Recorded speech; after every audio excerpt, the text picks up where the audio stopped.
I've probably touched on a bit of this before, but you may think, Link, how did you get where you are financially? I am battling just week to week to even save anything. And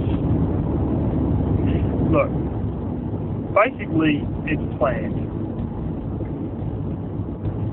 I've sat there watching the people around me, get married or just get girlfriends, get them pregnant, break up, and then they're paying child support. I deliberately planned not to fall into financial holes. There's so many people that don't plan, it's just, I want to do, and then they just go and do it, and it's sort of like the financial ramifications are just afterthoughts. With me, the financial ramifications are the first thing I think about. Not, I want to do this, being the first thing I think about. And then, oh well, we'll sort the money out later. I think about it first and foremost as, I would like to do this, but what's the cost? And my first thought is, what's the cost? And I don't just think, what's the initial cost? Because a lot of people will look at things and go, holy hell, you spent $3,500 on a solar system? Or you went out and bought a car, $9,000 worth? I don't have that sort of money to spend on cars. I've only got $3,000 or $4,000 to spend on a car. But this is the thing, I don't really get freaked on the initial cost. What I worry about is the ongoing costs. And so many people, they just look at a dollar figure and go, holy hell, that solar system is expensive. But this is the thing, the ongoing costs are bloody zilch. All you do is just pour in a little bit of distilled water, and I do that about every 6 months. I go and check the water on them. Put a tiny little trickle in them, and, top them back up to the level that they're marked at to be the right level. And so many people, they'll stall on big initial costs and then settle for something that's got cheap initial costs and massive ongoing costs, such as, being connected to the grid. It may only take you, a few shakes and you can hook up to the grid if you're in a house that has that available. But I worked out my initial costs to hook up were going to be astronomical. And then even once I was hooked up, there's going to be big, I was going to still have to pay a power bill. Whereas I could pay a less initial cost and then not pay a power bill at all. And it's not quite the same as being able to be off the grid. But there's alternatives things you can do which also have low ongoing costs, such as firewood. But realistically, what I'm concerned about is ongoing costs, not initial costs. Now there's another one I want to bring in that sort of touches on all this. And I'll get onto that in a second, so just wait a second here. I'm going to go through road books.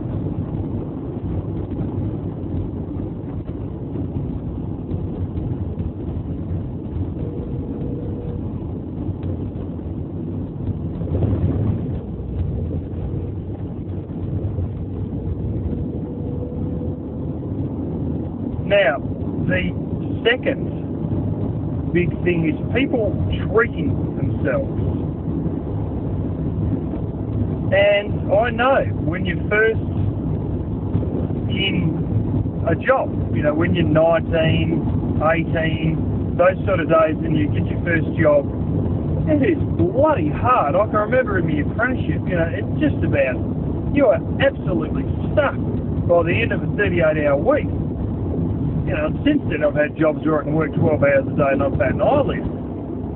But, you've had a good day, but you're not completely stuck.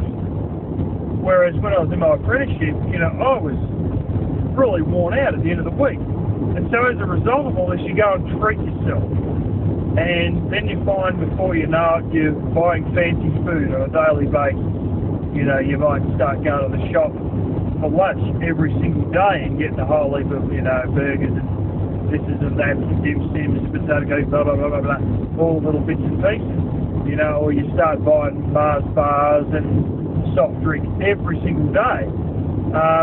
And this sort of thing, while I know that in your early stages of working it's very hard, if you pick up the habit of buying a lot of expensive, overpriced, greasy food from a takeaway joint, you know, for lunch every day, and you get stuck in that habit, before you know it, you're 35 years old and you're still spending an hour of every day's pay just on lunch, you know? You're sitting there spending $10, $15 a day on lunch. And this sort of thing will also get you. I know it's hard initially, that you feel like you deserve a treat when you're only 18 or 19 and you're starting your first job, because you are so damn exhausted. But you can't let that habit sort of get stuck, because this treating yourself business will also wipe yourself out. Much the same as going out on a Saturday night, and look, there's places over here that charge you $7.50 for a shot glass of scotch in a big glass with a bit of ice. You know, literally you're paying $7.50 a drink. I mean, I'm not joking here. And if you go out and you go, oh, it's a Saturday night, and you just let it all go, party your guts out, you know, just forget everything, you can literally go and spend $100, no worries, on alcohol in one night. Now, by the time your taxes come out and all that, you know, you've almost knocked out a day's pay out of just one night. So that's another one, you know, to keep in mind. The other thing is, you may notice this yourself, and I've been bad with this too. If you're drunk, you spend like wildfire. I know I've come into different joints to buy some food when I'm drunk, and holy hell, I order half the damn thing, you know, half of everything they've got, sort of thing, and you go out there buying a lot of stuff that you didn't need.